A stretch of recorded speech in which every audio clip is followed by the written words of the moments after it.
What's up, you guys? My name is Joe the Bearded Nerd, and welcome to episode 3 of my series, Drunk Disney Reviews, where I watch every Disney animated movie in order and review it for you drunk. Today I have for you Fantasia. This movie came out in 1940, and this movie was basically Walt Disney's way of being able to show off the art styles and capabilities of himself and his team while also pairing it with music. I haven't seen it in a really long time, and I'm very, very excited to watch it again and share my opinion with you guys. Every week, I also pair a drink to go along with the movie that is also themed on the movie. And this week, I have the Mickey Mouse cocktail in, kind of like a homage to the fact that this is the first time we get to see Sorcerer Mickey. And so I'm very excited about it. I'll give you guys down a link in the description if you guys would like to see how to make it itself. This one has cherry vodka, passion fruit rum, Sprite, some pina colada mix. It's pretty fantastic. It's very sweet. But yeah, I'm really excited to continue drinking this and watching the movie. So without further ado, we're going to get started, and I'll see you guys after I am drunk and done with this movie.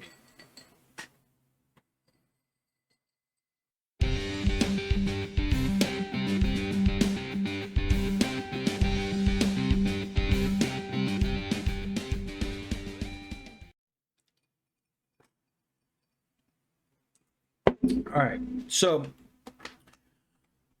this movie was beautiful. It was beautiful. It was awesome. There were colors and the music was great. It was beautiful. However, I am fully convinced, and there's nobody that can tell me different, that Walt, when he came up for the idea for this movie, not video, when he came up for the idea with this movie, he dropped acid and he went to the symphony and he saw all sorts of shit all over the place, right? And he's like, wow, this is great. Wait a minute, I can make this into a movie. This would be great. I am fully convinced that that's 100% what happened. Like, without a shadow of a doubt. Like, I don't know if he ever did it, but that is what happened in my head. It's my head canon. That's what happened. Now, with this movie, he was definitely trying to flex his abilities of what he could do visually and storytelling without any lyrics and words and stuff. Like, it was great though. Like, it was really, really good. I don't know if he did it to get more funding to film his next couple videos, or he just wanted to kind of flex, saying, hey man, I'm good at my job, fuck you, like whatever. He did a great fucking job. Now, the guy that keeps talking in between each song, I don't know if it's conductor or not. I don't remember what his name is. This dude, like, I'm gonna show a picture right here. This dude reminds me of Slugworth from the Charlie and the Chocolate Factory, or Willy Wonka and the Chocolate Factory. I'm gonna put him over here. Like, these guys look exactly the same to me. At least the way that like they act and stuff, and how he like starts talking in the dark, and then he starts coming forward into the light. Like, it maybe not look exactly like, but like it reminds me a lot of. All right, so we're going to talk about each song specifically. This one's going to be a little bit different. We're not doing good and bad. We're going to talk about each song and the style of what happened in each one. Okay, the first one was called Toccata and Fugue. I did like that before, and like while he was explaining it, the guy was explaining that this is a representation of art in its truest form, and he explained how some have a story to it and some is just visual and stuff. I did really like that. That was really cool. It was pretty interesting. And yeah, they kept with it throughout the whole movie. But this is definitely that evil intro, like the evil, like like every evil movie, like, right, like when the villain comes out, like you hear this sound that happens at the part of the song that happens at the beginning. Like, I would, and what they did with it was great. I definitely would have loved to see, obviously, like a Dracula or something like that to kind of represent what was going on, because it's obviously, at least the way that we have it now, is very evil. But I understand maybe that wasn't the way it was before.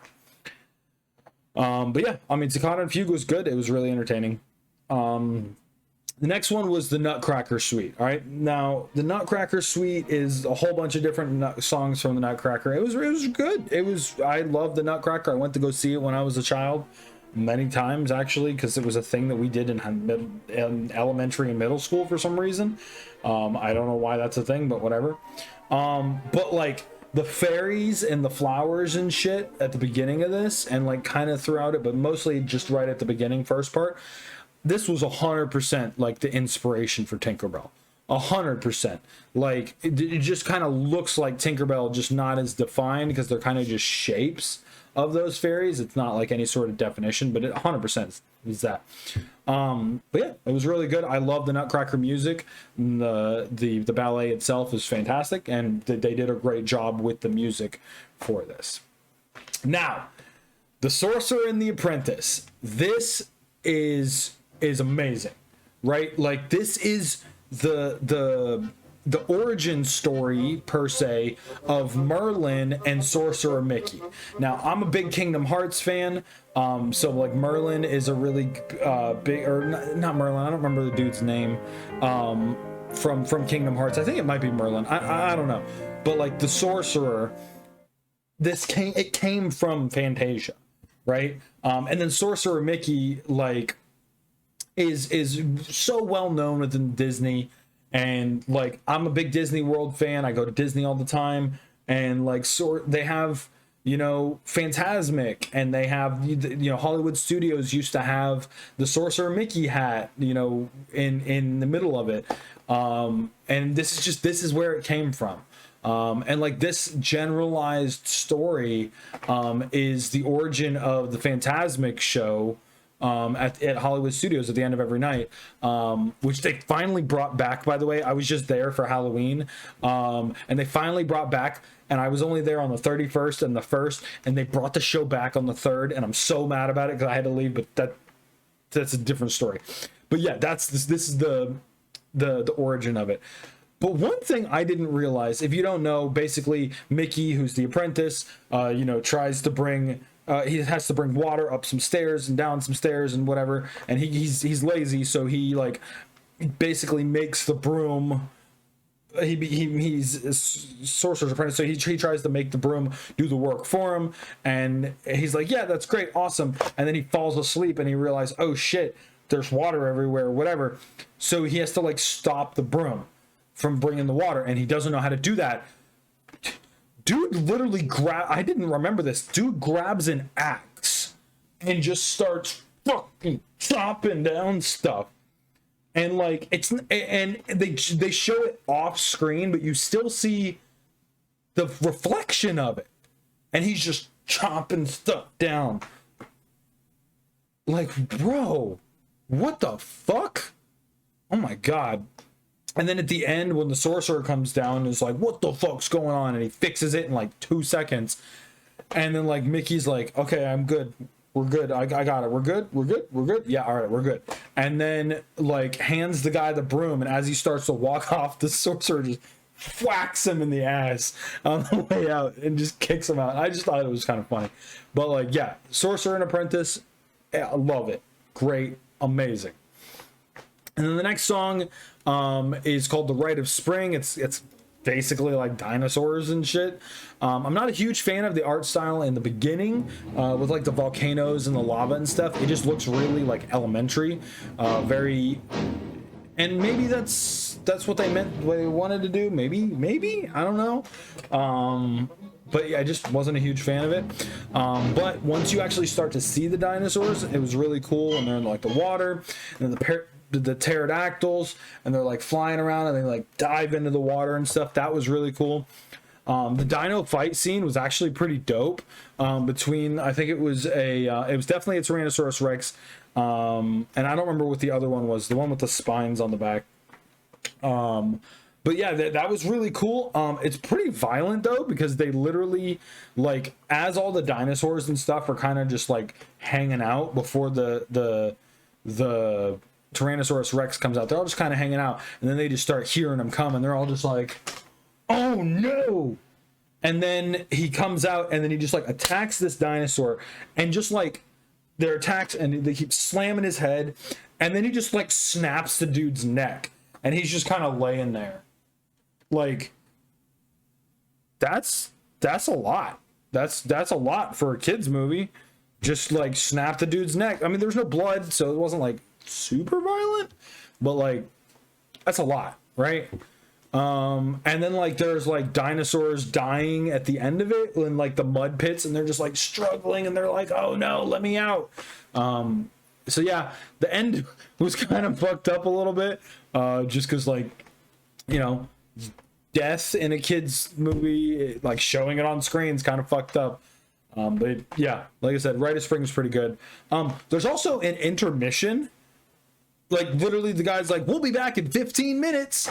Like, I mean, yeah, I get the movie's like in 2.5 hours, and yeah, it was pretty fucking long. Like, I remember the Titanic DVDs had 2 DVDs and whatever, but that was like a really long fucking movie. But like, they couldn't sit there for 2.5 hours? Like, I don't know, whatever. As soon as we come back from intermission, then there's this thing called the soundtrack part, right? And where like the conductor dude is talking to literally this line. It was basically like sound waves and shit. Again, we are right back at it again. Right back at it again with the acid trip, because that entire part of the movie is just an acid trip of just like lines and all that stuff. Definitely back on the acid trip part. But whatever. Now, this is the part that everybody complains about, and this is the part that I'm probably going to rant on for a little bit, and I'm sorry. It's the pastoral. This, that's the name of the song, I guess. It's the one with the centaurs and the Greek gods and all that shit. So, here's the thing. First off, all of the My Little Pony, the unicorns and the Pegasus look like they're straight out of My Little Pony, right?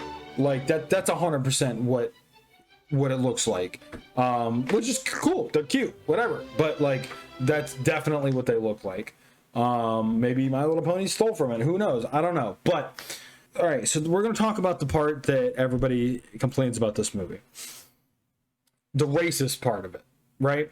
So when I first a friend of mine reminded me before I watched this movie, you know, watch out for the racist centaurs, and I was like, what? So I watched the movie on Disney Plus. That's how I watch all my movies. I watch them on Disney Plus, unless they're not available on Disney Plus. And as I was watching it, I was like, racist centaurs? I don't remember that part. I don't remember that. So I watched it. I'm like, there's no racist centaurs. What are you talking about? And she's like, go look them up. And I was like, all right. So I looked it up on YouTube. And holy shit, guys. Like, oh my God. Disney, when they released this movie, had some really racist shit. And like, I get it. I understand. Like, it was the times, right? And it was, you know, they had a different understanding. I don't really have a problem with I mean, I do have a problem with the racist shit. Don't get me wrong. But the biggest part that I have a problem with is cutting it. Okay, like there are multiple times. Let me rephrase. Let me start over on that. There's at the beginning of the movie, and you guys are going to see this here on screen.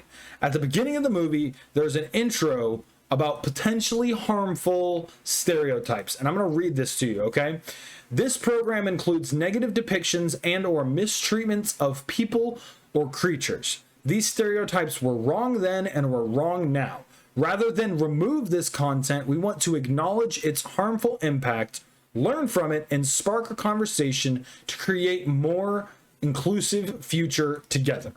Okay? That's what they said. And at first, when I saw that, I was like, oh shit. You know what? Good for them. Good for Disney for keeping it in and not erasing history and acting like it never happened. Right? And just saying, hey, we realize that this is a bad thing. In retrospect, this was a bad idea, and it was bad then, it was bad now. We realize that, but we don't think that it's good to erase history, right? At first, I was excited. I was like, hell yeah, that's awesome. And then I watched the movie, and it wasn't there at all. What? And then I had to go on YouTube. I had to go to YouTube to find what they actually cut out. And most of the time they just zoomed in so you didn't see the part and you only saw the actual regular part. And then there's one part where like Bacchus, the god of wine and stuff, is walking up the stairs and there's a red carpet being rolled out and they just erased it completely. They just erased the character completely, and the carpet just goes up by itself. Now, again, I'm not sitting here fighting to keep that stuff in. I'm not fighting and saying, oh yeah, like I want that stuff in. That's not why I'm doing it. My point being is, if you erase the issues and you erase history and the mistakes that were made, how are we ever going to learn from those mistakes? You have to be able to show what's wrong and the issues that were not the issues that were had. You have to be able to show the mistakes that were made, and so that we can learn from them. And Disney, at the beginning of the movie, patting themselves on the back, talking about, oh yeah, we're going to do that. We realize that we made a mistake, but we're going to keep it in for the authenticity so we can learn to be better. And then they don't. They just don't. They just completely erase it and act like it never happened in the movie. It just doesn't make sense. Like, how are you going to pat yourself on the back for feeling good and keeping it in, but then literally don't keep it in? That's what pisses me off about this. Do one or the other. Either don't say shit about it and just don't put it in, or say what you said and actually keep it in. That's what I have a fucking problem. All right, that was a lot. The last thing I have on this one, because I actually really did enjoy this part of the movie, was that Drunk Bacchus was hella funny, just rolling around, having a good time, partying. And Zeus fucking with him was awesome. He was just like, hey, I see you down there fucking throwing lightning. I'm like, I know that from history and stuff and the stories, Zeus really loved fucking with people, and that was really cool. And I like that they put that in there. I don't really have a lot to say about the Dance of the Hours. It was really cool. They had the ostriches, the hippos, the elephants, the alligators. That was pretty cool. The music was pretty dope. But yeah, I don't really have a lot to say about it. It was just an interesting story that they wanted to tell. The last thing to talk about is probably some of the best music in the movie, which is the last two songs, which is pretty great, except for the Nutcracker one, because I definitely think that the Nutcracker was the best. Which is the Night on Bald Mountain going into Ave Maria. Now, the hell scenes were pretty fucking creepy. I'm not gonna lie to you. I love them, like, artistically. It was amazing. But they were definitely very creepy, and if they were making this movie for kids, which I don't know if a kid would sit there for 2.5 hours and watch this movie, then yes, it can be really scary, with the souls being pulled out of their graves and everything and cast into hell and smashed between the devil's hands and stuff. Like, that is really creepy. But the art style of this part of the movie is probably one of my favorite, with all the detail and the colors and the blacks and the darks and the lights, and all of the action and stuff, the reflections in the water at the end of it as it's transitioning from the Night on Bald Mountain to Ave Maria, where like the guys are holding the torches and stuff and you can see them walking on the road and the reflections in the water. Like, that art style is just beautiful, and I absolutely loved all of it. One thing I did have a problem with, as like the Ave Maria part's about to start and like all the demons and stuff are running away, you see demons, a couple female demons flying out, just titty.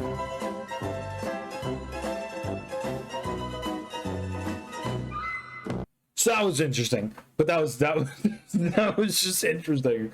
And then, so like the switch from Ave Maria, from Night on Bald Mountain to Ave Maria was really, really cool, really well done, where basically the Night on Bald Mountain is the devil and guy just kind of having control of everything, and then, you know, Ave Maria, the song of Ave Maria is basically like heaven coming and the people being saved or whatever, and basically the devil going back into the mountain. It was really beautiful. It was awesome. It was really, really cool when you saw all the souls go back to where they came from. It was fantastic. This was also the only song that had any sort of lyrics to it, which obviously is the song Ave Maria. And it was really good. I thought that it was really fantastic. It really wrapped everything up kind of together in a nice little bow at the end, and it was really good. So at the end of this movie as a whole, I think I'm going to give this movie a 6 out of 10. I really wanted to give this movie a 9 out of 10. I really did, because I absolutely enjoyed the entirety of this movie.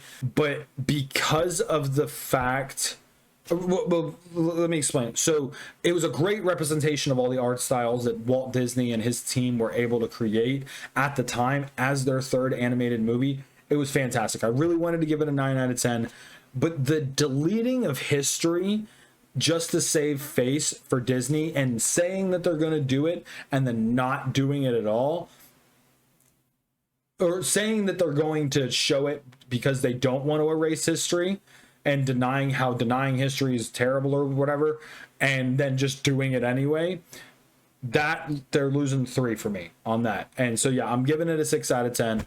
I really had a great time watching this movie, but that right there just makes me, it loses some points. Yeah, so that's it. Thank you guys very much for watching this video. I had so much fun watching this movie and making this review for you guys. I hope you guys enjoyed watching it. If you guys did, please, I would love if you guys gave it a thumbs up and subscribe to continue being able to see my movies every week, or my videos of my movie reviews every week. It would mean really a lot to me if you guys did that.